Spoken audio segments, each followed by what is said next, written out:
Yeah, it sounds super impactful when you say it like that, but and it's obviously it's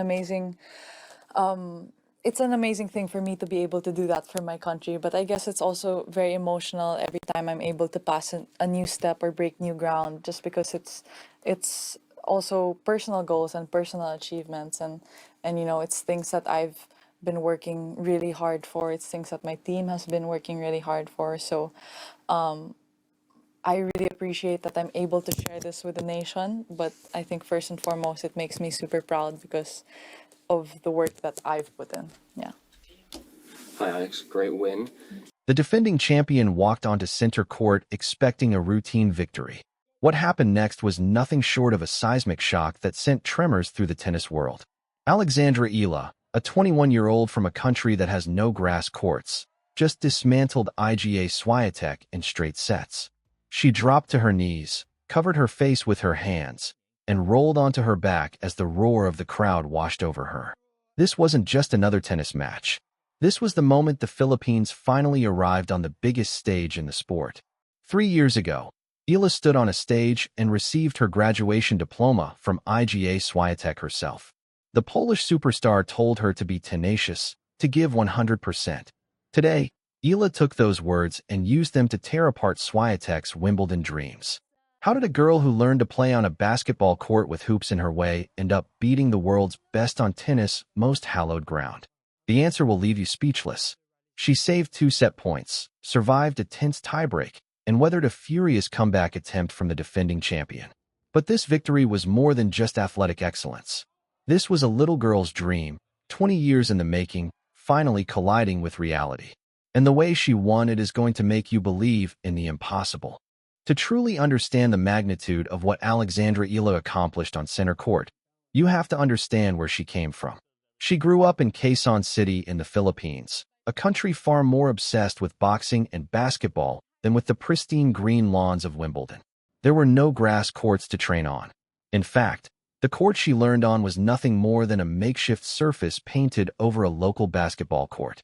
She spent her early years dodging basketball hoops just to get a rally started because there simply wasn't enough room. Her tennis roots are humble, but her ambition was never small. She comes from a family of athletes. Her mother was a competitive swimmer who won a bronze medal at the Southeast Asian Games, and her brother played collegiate tennis. It was her late grandfather, Roberto, who first put a racket in her hands and coached her in those early days. At just 13 years old, after winning a tournament in France, Eala made a life-altering move.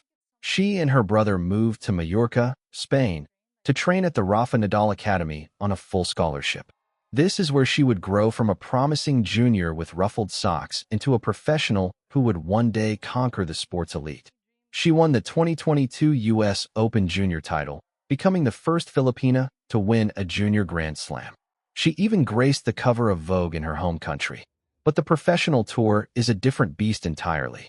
And no one, not even Eala, could have predicted the moment that was about to change everything just a year ago. The path to Wimbledon was never supposed to look like this. Just a few weeks before the tournament, Eala was stuck in a brutal slump. She lost 5 straight matches on the ITF circuit, questioning whether she even belonged on the tour. She was ranked outside the top 100, struggling to find consistency against players she knew she could beat. The doubts crept in. She wondered if her game would ever translate to the biggest stages. But something shifted in the days leading up to the All England Club.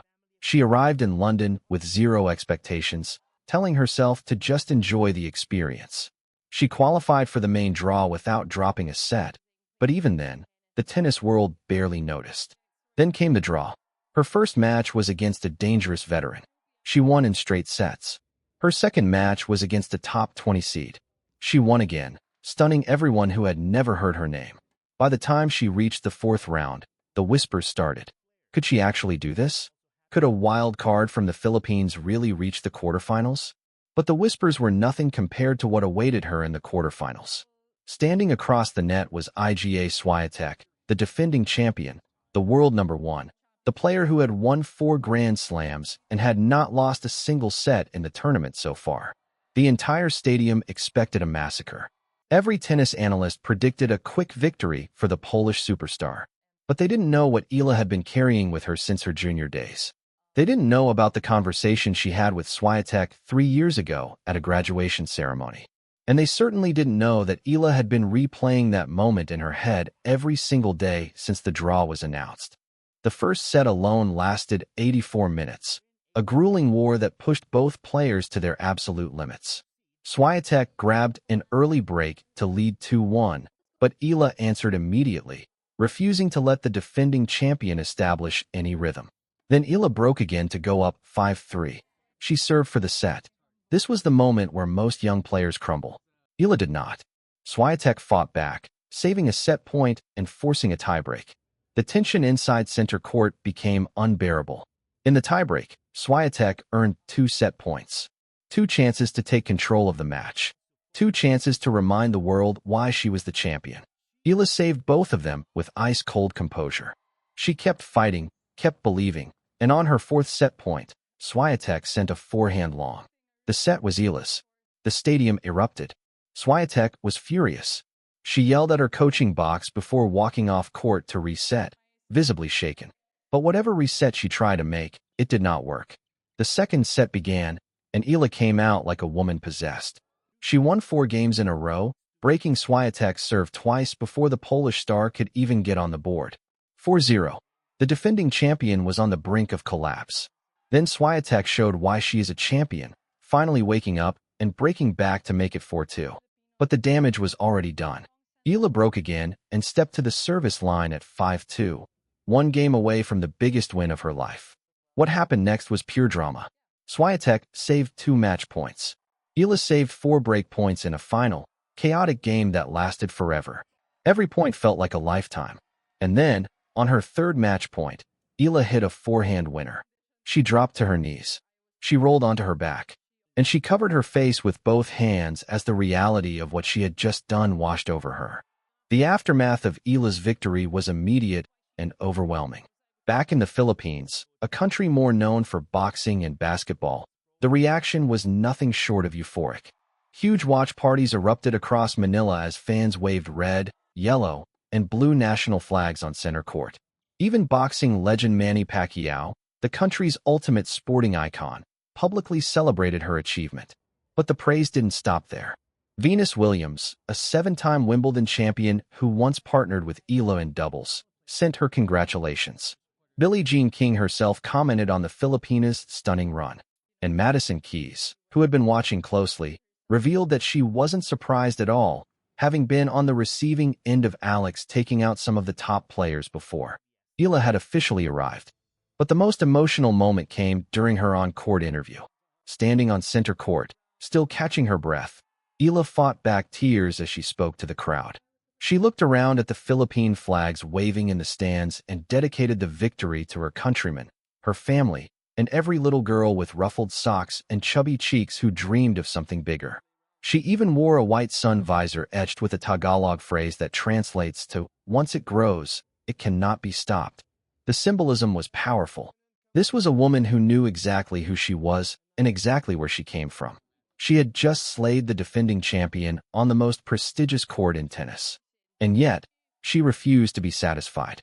When asked about her reaction, she made it clear that celebrating was important, but locking back in was a skill she had practiced. She was already looking ahead. The semifinal against Madison Keys was always going to be a tough ask. The American veteran was playing some of the best tennis of her career, and the emotional toll of the Swiatek victory was impossible to ignore. Eala fought hard, taking the first set in a tiebreak and pushing Keys to the limit. But in the end, the experience and power of Keys proved too much, and Eala's magical run came to an end in 3 sets. She walked off center court not with tears of defeat, but with her head held high and the roar of the crowd still ringing in her ears. She had done what no Filipino had ever done. She reached a Wimbledon semifinal. She beat the world number 1. She changed the perception of Philippine tennis forever. And the tennis world took notice.